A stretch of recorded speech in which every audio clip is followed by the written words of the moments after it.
Hello and welcome everyone, it is me, the Level, also known as Power to Duel, back for you with another deck profile in Master Duel. Finally, I get to talk about Dragon Rulers. Have been playing this a good bit in the last couple of weeks and it's been so much fun. So much fun. Before, I get into it, to get the easy comments out of the way, why is this not a Tomahawk Auroradon combo pile? Because that is A, boring, and B, this, I think, is less susceptible to just losing to an imperm, even if Ash is still a problem, but we'll get into that later down the line. So yeah, we'll take a look at the deck list, take a look at a couple of replays to maybe get an idea of how this deck works, and I'll, final thoughts send you off. Getting into the deck list here, we are starting off with 2 pieces of each baby, that being 2 burner, 2 lightning, 2 reactant, and 2 stream. These basically all work the same way. You discard them and a monster of either their respective attributes, or a dragon monster to summon one of the big guys from the deck. Very simple stuff, really. And, the monster can't attack, and you can only use that effect once per turn. I was on 12 for a while, but that was on a list that was a lot more Xyz focused, and I felt like sticking in the Rose Dragons for some additional synchros. Especially going first makes building boards a lot easier, and also feels like a lot more natural, because you can still, discard and banish the Rose Dragons for your babies and your rulers. Moving on to the big rulers, I'd say. These all have 3 effects. Get that in frame. They all have an in-hand effect that you can activate by discarding them and a monster of their respective attribute, which in Redox's case is Monster Reborn, in Tyler's case is Foolish Burial, in Blaster's case is just popping a card on the field. Is it face up? No, it's a card on the field, and in Tempest's case that is Rotor for a Wind Dragon monster. This is the effect you'll be using the least amount of times, realistically. The most important effects are the ones to summon them, and the ones if they are banished, because each of these has an effect that if it is in your hand or your graveyard, you can take 2 monsters of their respective attributes or dragon monsters, banish those, summon the ruler back. If it's specialed, it's returned to your hand at the end of your opponent's next turn, but that, if anything. And if they are banished, they are able to add a dragon monster of their respective element to your hand, which not only makes these great in a grind game, because you can always bring them back from the graveyard, but you can also, use the rulers to banish, leftover rulers from the graveyard to get, like, follow-up in the form of the babies into your hand. Usually, you want to open, like, a baby, and a Rose Dragon, use the baby to put a ruler on the board, put a Rose Dragon on the board to start making some synchros, and then, see how much gas you have there. For the Rose Dragons, we are running 3 Red Rose Dragon. This, if it's used for synchro material, can special summon a Rose Dragon monster from your deck, which is a great piece of extension. And then it also has, a Black Rose Dragon related effect, which, you'll rarely be triggering here.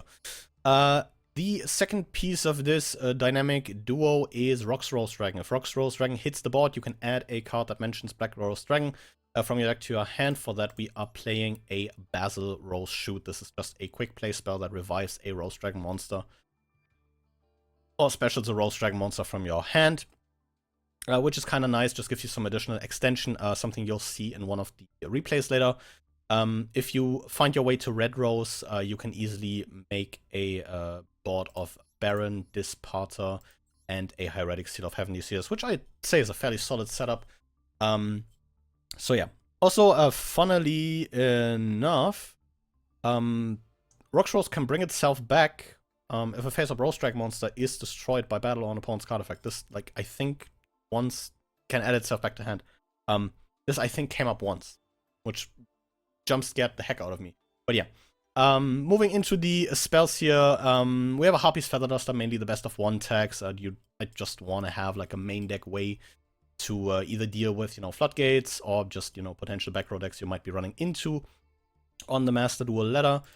2 Sacred Sword of 7 stars. I believe this was also historically played in this deck, but that might be just me messing the timeline up. I think this came a lot later than the Dragon Rulers, actually.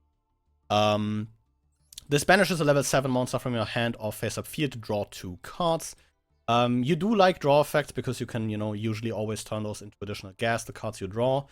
And if you banish one of the rulers, you can of course trigger the effect if they are banished. To keep, adding cards to your hand, which is incredibly cool. This, kind of fixes some brickier hands, which can be very handy. As mentioned, this deck really doesn't like getting ashed. That is why this list is on 2 Triple Tactics Talent and 2 Called by the Grave, either to have, a blanket out to Ash Blossom, or to have a way to draw cards if you, don't have gas afterwards, or maybe take a peek at your opponent's hand and take, like, additional hand traps out of it, or, starters if you feel like passing early. 3 Forbidden Droplet is just a great board breaker that I've become a huge fan of. This is a fairly graveyard-heavy deck, so, sending those cards to the graveyard usually isn't, the biggest deal. And this just helps you going second in some cases, and it's also not, like, wasted space going first, which is very nice. And then capping off the main deck are 3 Ash Blossom and Joyous Spring. This is just, like, a good overall hand trap to hit, like, many different decks. But also a good answer to Maxi, which is very nice. The deck itself is very weak to Ash, because, the babies are massive Ash bait. So you might consider, like, the Crossout Designator even as a one-off. But I wanted to keep this at a nice 40, so there. That. Moving into the extra here, we have the usual suspects for the level 10 Synchro Brigade in Baron de Fleur, rip her. Supreme Sword Soul, Sovereign Chengying. This guy has been putting overtime in this deck. Incredible card in this deck to make, not only because you have easy ways to banish cards, which means not only you have easy ways to trigger Chengying, but also easy ways to make this guy fucking massive. It's not rare that you put up Chengying on the board and he'll have like 4 or 5k attack, because you've been banishing, just like 2 guys off of rulers for like, 1 or 2 turns, which is very cool. Makes Chengying a very good closer in this deck. But you do have another option for that. Then we have a Bestial Disparter. Not only a great extension, Extender brings back, banished Rose Dragons, which is kind of nice, but also just a good end board piece. At least you will often have a banished card to shuffle back with this guy. So at worst, this is, still a walking Ghost Ogre. Moving into the rank 7 toolbox, which is pretty solid, I'd say. Having a Big Eye here to steer monsters going second. A Dracosac, not only for, the nostalgia of it, but also because it's just, more decent spot removal if you're playing into a board. Technically, if you don't need the tokens for anything, you can also turn it into like an SP to an IP Unicorn setup. SP soon. Dark Arm, the Dragon of Annihilation. This is, more good spot removal to make into a board. Also, the fact that you can that you have to banish a card from your graveyard afterwards is kind of cool, because that way you have like another way to trigger the ruler's graveyards effect, which makes this like an oddly fitting card for this deck. Then we have a Volo Funagus, the Darkest Dragon Doom Rider. This is a rank 7, probably not a lot of people have read. Takes 2 7s, and this can detach 2 materials to target a face-up card on the field and destroy it. If it was a monster, it gains a bit of attack, 300 times the level and rank. But the important part is that this is a quick effect if it has a dragon as material, which means this is a decent rank 7 you can make. Going first, if you're stuck in a situation where you have not found your a Rose Dragon, which is just kind of handy to have. We have a Zeus to maybe put on top of an Xyz to maybe clear a board even easier. Just a great tool to have if you're playing a lot of Xyz. And then we have a duo of cards here, an Odd Eyes Rebellion Dragon and Odd Eyes Rebellion Dragon Overlord. You're basically making the Rebellion Dragon, stacking an Odd Eyes Rebellion Dragon Overlord on top of it. And then you have a 3k guy that can punch 3 times, which is very good. Helps you close out games, maybe also boards, but mainly this is something you make if you, want to go for that game shot, which is very handy to have. Otherwise, there's a Striker Dragon here, maybe 2, in corner cases, get a dragon off the board if you need to. Hierarchic Seal of the Heavenly Sphere is just a good end board piece to have as you are playing a very dragon-centric deck. And, just getting another Dragon Ruler out the deck into rotation is very handy indeed. An IP and a Unicorn, just kind of neat cards to have overall. You could probably also, substitute maybe like an Access Code Talker here, and the Unicorn is like your Link 3 to make before it. And then we have My Religion here, so yeah. Otherwise, Not a whole lot of surprises, I think, in the deck list. But with that out of the way, I think we'll be taking a look at a couple replays to maybe show you guys how this deck actually works in the field. And with that, we are in the first replay against Galaxy Photon. Opponent is going off, summoning a Galaxy Summoner here, equipping that with an Orbital to grab a Galaxy Soldier, trying to, you know, make their Photon combos here. Turning those two into force, making a Galaxy Photon Dragon to add another Galaxy card. A Galaxy 100 here sends a Photon Emperor that puts itself on the board. Also another guy from the hand, I believe. The Wizard gets them to Expedition. Expedition summons Galaxy Eyes. They steal the Baron out of my extra deck, ending on a Hope Harbinger. That is an apparent lack of monster interaction, and I'm playing a rank 7 deck. I think you all can see where this is going. Using the, I believe it was React in here to put a Redox on the board. Then taking the second Redox out of my hand, banishing the Blaster to secure a burner for follow-up. Making a big eye here and making my opponent share that spell negate that they have so kindly made. And because an Xyz monster battled that turn, I can even put a Zeus on top of my big eye. Using the triple attack here to hit a Photon Jumper out of my opponent's hand. To put him on less follow-up mainly. Do decide to fire the Zeus main 2 here. Maybe a bit BM. Wasn't really necessary. But I think we can wrap this up very easily as we do have rank 7 access here. Using the burner here to put a Blaster on the board. Using the Tempest Engrave to banish a Redox. And the burner to get a Reactant into my hand. You know, once again, securing that follow-up, which I think is the great part about this engine. That you have so much grind game. You really have to, you know, manage which rulers you've summoned off a baby, which ones can you banish for, you know, follow-up, which is a lot of fun. I do like decks with a lot of grind game, I do like decks with a lot of follow-up, and this really scratches that itch for me. But as you just saw, the Odd Eyes Rebellion Dragon Overlord made quick work of my opponent's life points.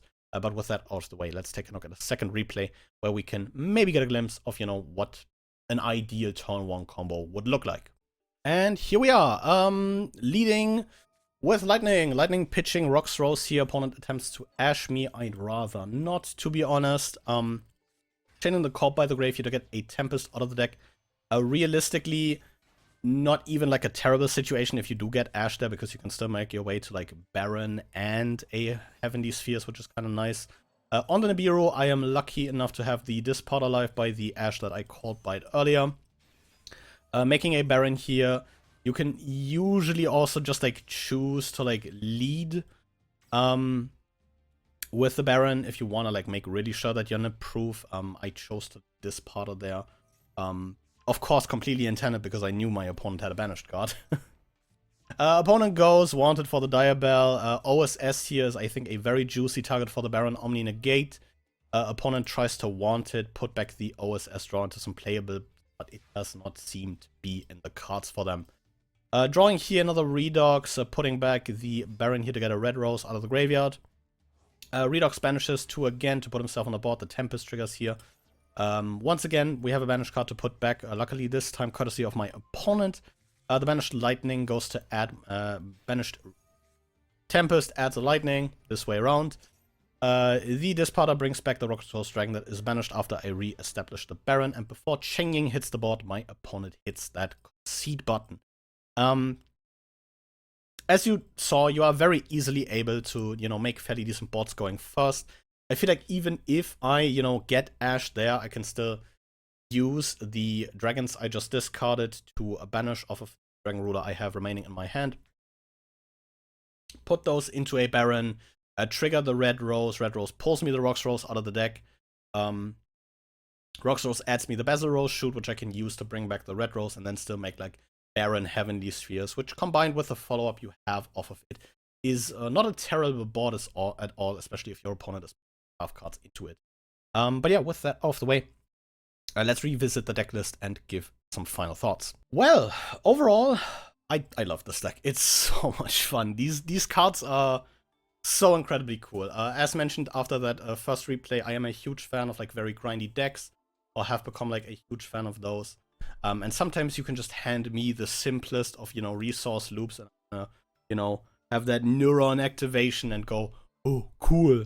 And these, I think, scratch that itch very perfectly. The Dragon Rulers, I think, are despite their age, which definitely shows in, 2024, these cards are definitely not as, meta warping as they were when they released back in 2013.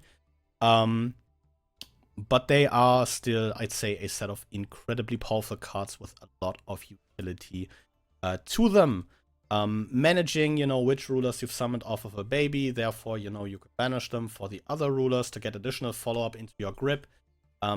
Feels very rewarding if you're playing it out. I think the Rose Dragons are a very good fit to, help facilitate some Synchro plays. Shoutouts MBT, I kind of stole this idea, I guess. So, yeah, otherwise, there's not a whole lot left to add. I think an incredibly cool archetype. It's not really an archetype, is it? But, an incredibly cool series of cards with an impressive legacy behind it that may not hold up as much in 2024, but is still a lot of fun to experiment with. You can also, of course, do, Tomahawk or Roradon combos. You can lean into like a full-on rank 7 toolbox, which is, I'd say, pretty solid overall. The power level in, rank 7 XZs is surprisingly good. There's just not a whole lot of decks that make use of them. And if, you are like me and, you like Synchros, you can also supplement these with, level 3 tuners for, easy level 10 access. What you could also do is, of course, play like a couple more hand traps.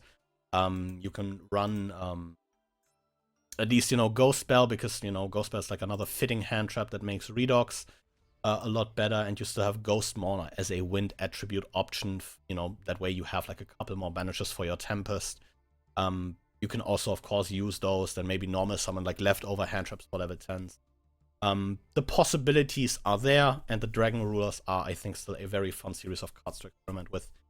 So yeah, with all that out of the way, I would like to hear your thoughts, of course, in the comments down below. I know at least one of you guys was kind of looking forward to this, so shoutouts to you. But yeah, with all that out of the way, huge thanks on a unrelated note for the incredible support. Life's been rough lately. Don't want to get into specifics, but I hope I can resolve these issues sooner rather than later, as mentioned at I think many points before, to get into a consistent flow again and have a lot more spend on the project get to. I do have a couple of ideas, so stay tuned for that. But huge thanks for sticking with me and keeping a watchful eye on the channel. So yeah, with all that out of the way, I will thank you guys very much for watching, and I'll be seeing you guys again next time. But until then, goodbye.